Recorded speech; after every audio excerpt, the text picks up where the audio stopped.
હવે તો રાજસ્થાનની ન કહેતા પૂરા ભારતમાં ખૂબ જ પોપ્યુલર એવા ઘેવર બની ગયા છે. એટલી સરસ આ ટેસ્ટમાં મસ્ત મીઠાઈ બને છે કે શ્રાવણ મહિનો આવે એટલે તો ઘેવર ન બને એવું તો બને જ નહીં. તો પેલો ભાગ આપણે જોયો કે ઘેવરમાં શું મિસ્ટેક કરીએ છીએ અને ઘેવર નથી બનતા. ચાલો આજે પરફેક્ટ ઘેવર બનાવતા શીખી જઈએ.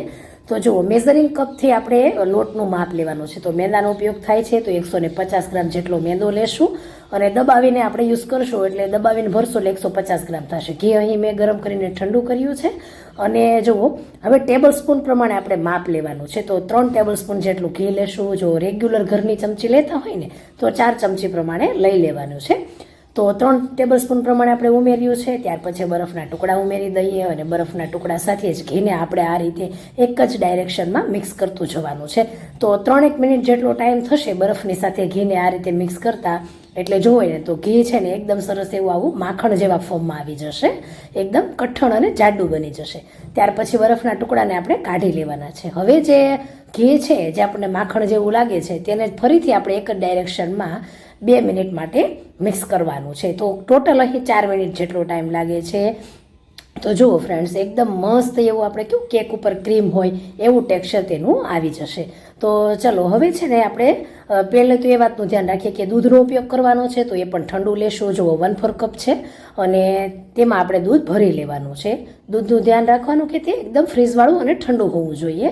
ત્યાર પછી આપણે મેઝરિંગ કપથી લોટ લીધો તો તેનો અલગ બાઉલમાં લઉં છું, કેમ કે એ જ કપથી આપણે પાણીનું માપ પણ લેવાનું છે. તો પાણી પણ અહીં ફ્રીઝરના ખાનામાં મૂકેલું એકદમ ઠંડુ લેવાનું છે, ચિલ્ડ વોટર એમ.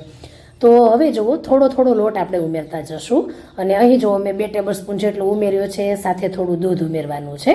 તો પહેલી વાર છે ને આપણે જ્યારે દૂધ ઉમેરીએ ને ત્યારે પાણી નથી ઉમેરવાનું અને એકદમ હળવા હાથે આ રીતે જેવું લોટમાં આપણે મોણ કરતા હોઈએ ને એવી રીતે મિક્સ કરી દેવાનું છે. જુઓ, મિક્સ થઈ ગયું અને થોડી જ સેકન્ડ માટે મિક્સ કરવાનું છે, ઓવર મિક્સ નથી કરવાનું. ફરીથી હું 2 ટેબલ સ્પૂન જેટલો લોટ ઉમેરું છું. હંમેશા આ રીતે થોડો જ ઉમેરવાનો રહેશે અને આપણે છે ને તેને ઢીલું ન કરતા આ રીતે કઠણ જ આપણે મિક્સ કરવાનો છે. જુઓ કેટલું કઠણ છે, તો સેજે લિક્વિડ ન થવું જોઈએ. ત્યાર પછી ફરીથી દૂધ ઉમેરશું અને પછી પાછો લોટ ઉમેરશું. બસ જો આવી નાની વાતનું ધ્યાન રાખીશું ને તો ક્યારેય તમારા ઘેવર છે એ ખરાબ પણ નહીં થાય, પરફેક્ટ ઘેવર બનશે અને હલવાઈને પણ ટક્કર આપે એવા ઘરે રેડી કરશો. જો કેટલું કઠણ છે, તો આ રીતે જ આપણે કઠણ જ આપણે લોટમાં દૂધ અને લોટને મિક્સ કરી લેવાનું છે. તો જુઓ, દૂધ અહીં બધું જ પૂરું થઈ ગયું છે 1/4 કપ પ્રમાણે. પછી થોડું પાણી ઉમેરીએ.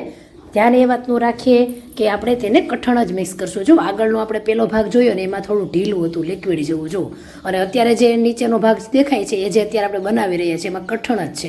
તો મિશ્રણ હંમેશા કઠણ કરીને જ મિક્સ કરવું. ગાંઠા પડવાની અહીં કોઈ બીક જ નથી. તમે અનેક રેસીપીઓ જોઈ હોય એમાં એમ જ કહેશે કે ગાંઠા ન પડે, પણ ગાંઠા પડતા જ નથી. તમે જુઓ ફ્રેન્ડ્સ, થોડું પાણી ઉમેરીએ અને કઠણ જ તેને બાંધીએ. તો આ રીતે આપણે કરવાનું છે. આગળના ભાગમાં જુઓ એકદમ લિક્વિડ જેવું આપણે રાખતા હતા, કેમ કે આપણને બીક હોય કે ગાંઠા ન પડે. અને જુઓ, મેં પણ પહેલી વાર જ ટ્રાય કર્યા હતા, કેમ કે આ મારા પ્રદેશની વાનગી જ નથી. તો મારા ગુજરાતની અંદર આ નથી બનતી, તો હું ક્યારેય મેં ટ્રાય જ નથી કરી કે નથી મારા મમ્મીએ કોઈ દિવસ એની પાસેથી મેં શીખી કે એ બનાવતા એમ.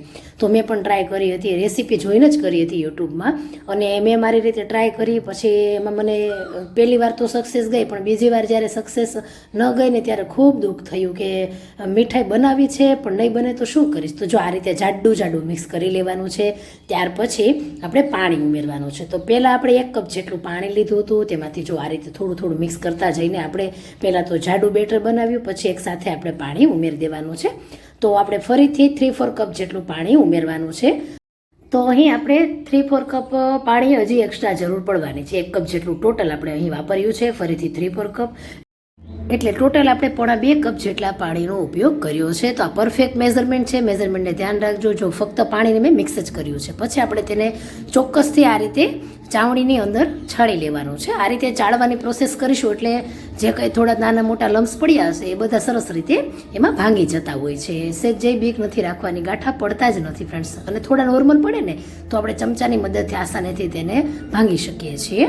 તો જુઓ, આગળના ભાગમાં કેવું જો આ રીતે માખણ છૂટું પડ્યું હતું. અને જ્યારે મેં પહેલી વાર તો ટ્રાય કરીને ત્યારે તો સક્સેસ બન્યા, પરંતુ જ્યારે રેસીપી બનાવવા બેઠી ને ત્યારે જ ન બન્યા. એટલે એટલી દુઃખી થઈ ગઈ તો મેં એવો વિડીયો બનાવી નાખ્યો. અને જુઓ ફ્રેન્ડ્સ, છાશ જેવું આપણે બેટર રાખવાનું છે, ભેગું ન થવું જોઈએ. અને હવે ફ્રીજમાં છે ને તેને કમ્પલસરી 1 કલાક માટે ઠંડુ થવા માટે મૂકી દઈએ. આ મારો પોતાનો જ અનુભવ તમારી સાથે શેર કરું છું. 1 કલાક થઈ જાય એટલે બેટરને આપણે બહાર લઈ લેવાનું છે. એકદમ સરસ ઠંડુ થઈ ગયું છે. હવે બેટરને છે ને ઠંડુ જ રાખવાનું છે. એટલે જો મોટા વાસણમાં બરફના ટુકડા મૂકીશું અને તેની ઉપર આપણો બાઉલ સેટ કરી દેવાનો છે આવી રીતે. અને બેટર તમે જુઓ તો એવું ને એવું જ એઝ ઇટ ઇઝ જ છે. જો વધારે ટાઈમ લાગે ને તમને એમ થાય થોડુંક જાડું મિશ્રણ છે તો 2 ચમચી જેટલું પાણી તમે ઠંડુ ઉમેરી દેજો. તો અહીં જુઓ આપણે જે કળસી લીધી છે ને તેનાથી હું માપ આપું છું. તો 2 કળસીનો ઉપયોગ આપણે કરવાનો છે. અને ત્યાર પછી એ જ બેટરને જો મેઝરિંગ કપમાં ઉમેરીએ તો અડધા કપ જેટલું બેટર થાય છે. હવે આ બેટર મેં કેમ આમ કર્યું છે ને એ હું તમને આગળ બતાવું છું. ફરીથી હું વાટકીની અંદર ઉમેરી દઉં છું. હવે આ વાટકી છે ને તેને જો આપણે બરફની અંદર મૂકીએ એટલે ઠંડુ થઈ જાય. બાકીનું બેટર છે તેને ફ્રીજમાં મૂકી દઈએ એટલે સહેજે તે ઠંડુ છે તે નોર્મલ ન થઈ જાય. હવે જો આ રીતે મેં એક મોલ્ડ લીધું છે અને સારી એવી તેની હાઇટ છે અને અંદર તેલમાં મૂકો તો પણ આટલો 1.5 ઇંચ જેટલો ગેપ રહેવો જોઈએ. હવે જુઓ આપણે બાઉલ છે ને તેને મેં ફરીથી બહાર કાઢ્યો છે અને થોડું થોડું જો આ રીતે આપણે બેટર લેવાનું છે અને મોલ્ડની અંદર આપણે થોડુંક એડ કરતું જવાનું છે બેટરને. અને જુઓ શરૂઆતમાં તમે જેવું બેટર ઉમેરો છો ને એટલે પોતાની એક સ્ટ્રેન્થ લઈ લે છે, એક પોતાનું એક લેયર બનાવી દે છે, જે સ્ટ્રીક બનાવી દે એટલે ભાંગતું નથી લેયર. થોડું આપણે બેટર નાખતા જશું વચ્ચે જો આ રીતે સળીની મદદથી અથવા વેલણની મદદથી જગ્યા કરતી જવાની, કેમ કે તેમાંથી જ બેટર અંદર જાય છે. અને તમે જુઓ જેટલું બેટર નાખો છો ને ઉપરના ભાગમાં નથી આવતું, જે એઝ ઇટ ઇઝ 1.5 ઇંચની જગ્યા છે એવી ને એવી જાળવી રાખે છે. તો હવે જુઓ ઘેવર તો બની ગયું, પરંતુ જેવું જોતું છે ને આપણે એવું નથી બન્યું. તો એનું કારણ છે કે જો પટલું બહુ થયું છે, ડિઝાઇન બહુ સરસ આવી છે, પરંતુ તેની જે થિકનેસ હોવી જોઈએ જો કેવું ભાંગી ગયું. તો હું પણ એટલી મૂંઝાઈ ગઈ હતી કે હવે મારે શું કરવું, એમ કે ઘેવરની આપણને હાઈટ પરફેક્ટ ખબર પડે કે એટલી તેની જાડાઈ કરવી. તો જુઓ ફ્રેન્ડ્સ, જે વાટકી હતી ને તેમાંથી આપણે થોડું બેટરને અંદર ઉમેરતા જશું આવી રીતે. એક સરખો જો હાથને સેટ કરી દેવાનો અને એઝ ઇટ ઇઝ જ રાખવાનો અને થોડું કરતું જવાનું. વચ્ચે પાછી જગ્યા કરતી જવાની સ્ટીકની મદદથી જો ભેગું થઈ જાય તો. અને આ રીતે હાઈટ ઉપર થોડો હાથ રાખવાનો અને બેટરને ઉમેરતું જવાનું. પછી એ આ વાટકી હતી આપણે એનું બધું જ બેટર એટલે કે અડધા કપ જેટલું મેઝરિંગ લીધું તો આપણે બધું પૂરું થઈ જાય. પછી જુઓ ઉપરથી તેલ ઉમેરતા જશું એટલે ઉપર સરસ એવું ગોલ્ડન કલર આવી જશે. અને જુઓ સ્ટીકની મદદથી આસાનીથી તેની સપાટી છોડી દે છે. હવે તેની થિકનેસ તમે જુઓ, પેલું જે આપણે બનાવ્યું ને ફ્રેન્ડ્સ તેમાં બિલકુલ થિકનેસ નહોતી, કેમ કે આપણે છે ને ખબર જ ન પડે, કેમ કે ઉપર બેટર આવતું જ નથી, એઝ ઇટ ઇઝ નીચે બનતું જાય છે ઘેવર એમ. અને હવે જુઓ આ મેં હાર્ટ શેપનું એક મોલ્ડ લીધું છે. બંને મોલ્ડ કેક માટે યુઝ થતા હોય છે. તો લેવા ગઈ ને મોલ્ડ તો મને એમ થયું કે હાર્ટ શેપનું પણ બનાવું. તો સેમ એ જ પ્રોસેસથી જો હાર્ટ શેપનું બનાવ્યું છે. થોડુંક આમ વચ્ચેથી આપણે તેને બંને બાજુ થોડું ધક્કો મારતા જશું એટલે વચ્ચે તેનો ખાડો રહેશે, તેમાં ફરીથી આપણે બેટર ઉમેરવાનું રહેશે. અને અડધી વાટકી મેઝરિંગ કપથી જોઈએ તો અડધો કપ બેટર ઉમેરી દઈએ એટલે પરફેક્ટ તેની જાડાઈ આવે છે. જુઓ, કેમ કે ઘેવર હંમેશા નીચે બને છે. જો ઉપર બનતું હોય તો ખબર પડી જાય કે ઉપરના ભાગે આવી ગયું છે એટલે હવે થઈ ગયું છે, પણ આમાં ખબર જ નથી પડતી. તો એ મેં મિસ્ટેક કરી હતી, એ મિસ્ટેકનું પણ મેં આમાં તમને સોલ્યુશન આપ્યું છે. અને પહેલાં બેટર બન્યું તેમાં માખણ આવી ગયું હતું તેનું પણ સોલ્યુશન આપ્યું છે. જુઓ એક સરખી જાડાઈવાળા એટલા સરસ ઘેવર રેડી થઈ ગયા છે. તો આ રીતે તમે જ્યારે પહેલી વાર બનાવો ને ત્યારે આ મારી ટિપ્સને તમે ધ્યાનમાં રાખજો. હવે જુઓ હાર્ટ શેપવાળું જે છે ઘેવર તો તેની ઉપર છે ને મેં સિરપ નથી ઉમેરી. આગળના ભાગમાં આપણે સિરપ અને રબડી બંને બનાવતા શીખી ગયા, કેમ કે બહુ ગળ્યું નથી જોતું. એટલે તો જો આ રીતે રબડી પણ તમે સર્વ કરીને તેને પણ આ રીતે સીધું પણ સિરપ વગર એટલે કે ચાસણી વગર પણ ખાઈ શકો છો. અને બદામની કતરણ અને પિસ્તાની કતરણથી તેને ગાર્નિશ કર્યું છે. બહુ જ મસ્ત ખરેખર ફ્રેન્ડ્સ. રબડી પણ એટલી જોરદાર બની હતી. હવે રબડી તો પરફેક્ટ બની પણ ઘેવર નહોતા બન્યા. તો એટલે જ મેં તમારી સાથે 2 ભાગમાં વિડીયો શેર કર્યો છે કે જે મિસ્ટેક મારે થઈ એ તમારે ન થાય. મેં પણ ક્યારેય નહોતા બનાવ્યા, પહેલી વાર જ ટ્રાય કરી હતી, કેમ કે મને પણ અઘરું લાગતું હતું. તો એનું સોલ્યુશન હું પણ લાવી અને તમારી સાથે પણ શેર કર્યું, કેમ કે બહુ માથાકૂટવાળી છે, મહેનત માગી લે તેવી. એટલે જો તમારી પાસે સોલ્યુશન ન હોય ને તો બીજી વાર ક્યારેય નહીં બનાવો. એટલું મીઠા અને એટલા ટેસ્ટી બન્યા ફ્રેન્ડ્સ, ખરેખર ખાતા રહી જઈએ. તો જુઓ બીજું જે રાઉન્ડવાળું ઘેવર છે ને તેની ઉપર હું ચાસણી ઉમેરું છું. તો આ રીતે ચાસણી ઉમેરવાની રહેતી હોય છે. ત્યાર પછી આપણે રબડી ઉમેરવાની રહેતી હોય છે.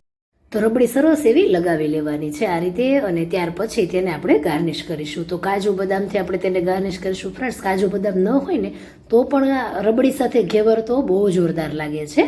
તો બિલકુલ ઓપ્શનલ છે, પરંતુ જો થોડું ગાર્નિશિંગ કર્યું હોય તો દેખાવ પણ સરસ આવે છે. તો એટલા ટેસ્ટમાં મસ્ત બને છે ને કે ગેરંટી આપું છું કે આખું ઘેવર તમે કમ્પ્લીટ કરી જવાનો છો. એટલું મસ્ત બને છે, બહુ ટેસ્ટમાં મસ્ત. રબડીથી જ ઘેવરનો ટેસ્ટ બહુ જોરદાર છે, અને ઘેવર તમે એમનેમ ખાવા જશો તો ફીકા લાગશે. તો જુઓ ફ્રેન્ડ્સ, પહેલા પાર્ટમાં આપણે જોયું કે માખણ છૂટું પડી જાય છે. તો જો આવું થાય ને બેટરમાં, ઘેવર બનાવવાની કોશિશ જ નહીં કરવાની, બનવાના જ નથી. અને બીજો ભાગ જોયો કે એમાં જો કઠણ જ મિક્સ કરવાનું છે, ક્યારેય માખણ બનશે જ નહીં, પ્રોસેસ જ નહીં થાય આ એમ. એટલે પહેલી વારમાં જ તમે સક્સેસ. તો આ મેં પહેલી વાર જ્યારે બનાવ્યું ને ત્યારે આ રીતે થયું હતું. તો રાતે છે ને જ્યારે મેં ટ્રાય કરીને ત્યારે 10 વાગે મેં ચાલુ કર્યું હતું બનાવવાનું. એટલે તમે જોઈ શકો છો કે જે રાઉન્ડ અને હાર્ટ શેપ છે એમાં થિકનેસ જો બિલકુલ નથી. તો એ મને ગમ્યું ન હતું કે આવું તો ન હોય. આપણે જોઈએ છીએ રેસીપીમાં તો હલવાઈની જોઈએ તો આપણે જાડા હોય છે એમ. તો એને લાવવા માટે મેં એક માપ કાઢી લીધું હતું, અને હું આમ ખુશ થઈ ગઈ હતી, કેમ કે જે મેં બીજું હાર્ટ શેપનું બનાવ્યું ને એમાં સરસ એવી થિકનેસ આવી હતી. તો છે ને એક માપ લઈ લેવાનું ખીરાનું, એટલે એક સરખા એક પરફેક્ટ જાડાઈ સાથે ઘેવર રેડી થશે. તો દેખાવથી જ સરસ છે એવું ને ટેસ્ટમાં પણ બહુ મસ્ત બન્યા છે. અને પહેલી વારમાં મેં હાર્ટ શેપના બનાવ્યા છે તો પણ એટલા સરસ બન્યા છે. અને તમે એર કન્ટેનરમાં જો ભરી દો ને તો 1 મહિનો સુધી સાચવી શકો છો. તો ટ્રાય કરજો, શેર કરી દેજો.